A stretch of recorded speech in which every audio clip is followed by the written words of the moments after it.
వాళ్ళందరూ వెళ్ళి దేవదాస్ వాళ్ళ ఫాదర్ జమీందారు ఉంటాడు ఎస్వి రంగారావు. ఆయనకి వెళ్ళి పిల్లలందరూ వెళ్ళి ఆయన కంప్లైంట్ చేస్తారు ఇట్లా దేవదాస్ కొడుతుండని. పార్వతిని కూడా కొడతాడు. అదేది బాగానే ఇబ్బంది పెడతాడు ఆమెను. కానీ ఆమె కంప్లైంట్ చేయదు ఎప్పుడు.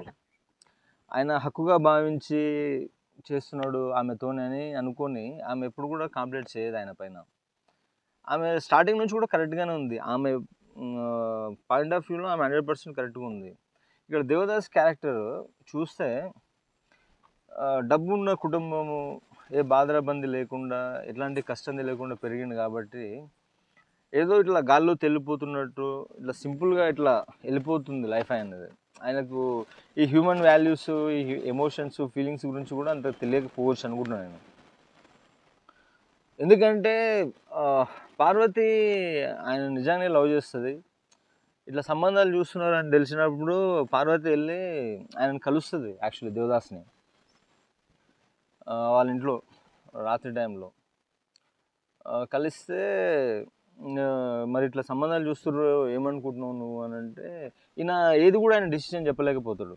వాళ్ళ ఫాదర్తో మాట్లాడుతానంటాడు, వాళ్ళ ఫాదర్ ఒప్పుకోలేదంటే వదిలేస్తాడు. ఇప్పుడు వాళ్ళ ఫాదర్ ఏమో ఎల్లకాలం ఉంటాడా, కొన్ని రోజులు బ్రతికి చచ్చిపోతాడు కదా. ఇప్పుడు ఈమెకు కూడా వేరే సైడ్ నుంచి వచ్చేది జమీందారు సంబంధమే వస్తుంది. కాకపోతే ఆయన కొద్దిగా ఏజ్డ్ ఉంటాడు. వాళ్ళు పక్క పక్కన ఇల్లే. అయితే దేవదాస్ వాళ్ళ ఫాదర్ ఒప్పుకోలేదని చెప్పేసి తెలిస్తే పార్వతి కొద్దిగా హార్డ్గా మాట్లాడుతుంది, ఆమె హార్ష్గా. అది తెలిసి ఈయన ఒక లెటర్ రాస్తాడు ఆమెకు. అంటే ఆ లెటర్ సారాంశం ఏంటిదంటే నువ్వు నాకు సరిపోవు అని పంపిస్తాడు ఆమెకు. చాలా మంచి ఫీల్ ఉన్న ఫిలిం దేవదాస్ 1953.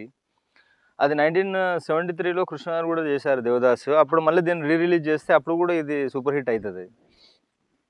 అంటే మెయిన్ యాక్టింగ్ సావిత్రి గారిది ప్లస్ ఈయన ఏఎన్ఆర్ గారిది అవుట్ అండ్ అవుట్ పర్ఫార్మెన్స్ ఉంటుంది దీనిలో.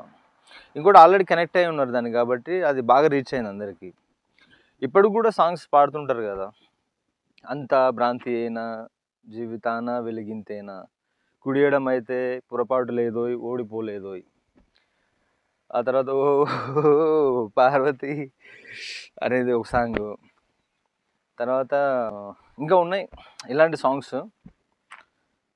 సో నిజానికి పార్వతి క్యారెక్టర్ నాకు చాలా నచ్చింది. ఆమె యాక్చువల్లీ క్లారిటీ ఉంది ఆమెకు. ఈయనకు అంటే ఈ క్యారెక్టర్లోనే ఒక క్లారిటీ లేదు, ఒక అండర్స్టాండింగ్ లేదు. ఆమె ఆయన దగ్గర